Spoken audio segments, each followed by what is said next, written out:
હવે વાત કરીશું પાટણની તો પાટણ જિલ્લાના સાંતલપુર તાલુકાની જાંજણસર ગ્રામ પંચાયતના સરપંચ પદના મહિલા ઉમેદવાર ગૌરીબેન બાબુભાઈ ઠાકોર વિકાસના મુદ્દાઓ સાથે જાંજણસર ગ્રામ પંચાયતની ચૂંટણી લડવા મેદાનમાં આવ્યા છે। ગૌરીબેન બાબુભાઈ ઠાકોર ચૂંટાયેલા પછી મહત્વનું છે કે શુદ્ધ પીવાનું પાણી, યુવાનો માટે રમતગમતનું મેદાન, સ્પર્ધાત્મક પરીક્ષાઓની તૈયારી કરતા યુવાનો માટે લાઇબ્રેરીની વ્યવસ્થા તેમજ રોડ રસ્તા, સ્ટ્રીટ લાઇટ, ગટર સહિતની વ્યવસ્થા કરી આપવાની તેઓએ બાંહેધરી આપી છે।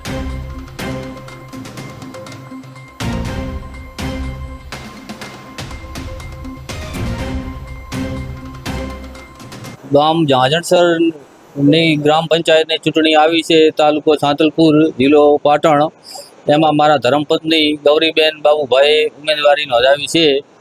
તો એ ઉમેદવારીમાં વિજય થશે તો અમે ગામ વિશે ગામના પ્રશ્નો, ધારો કે ગટર છે, લાઇટ છે, શિક્ષણ ક્ષેત્રે બધી રીતે સારું કામ થાય એવી કામ કરીશું એવી બાંહેધરી આપું છું।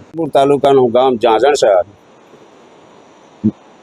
ગ્રામ પંચાયતની ચૂંટણીમાં અમારે બાબુભાઈ એમના ધર્મપત્ની ગૌરીબેન એમની ઉમેદવારી નોંધાઈ છે। વત્તા અમે ગામ લોકો જોડે રહીને સમસ્યા કોઈ પણ હશે, પાણીની, ગટર, રોડ, રસ્તા, એ હલ કરશું।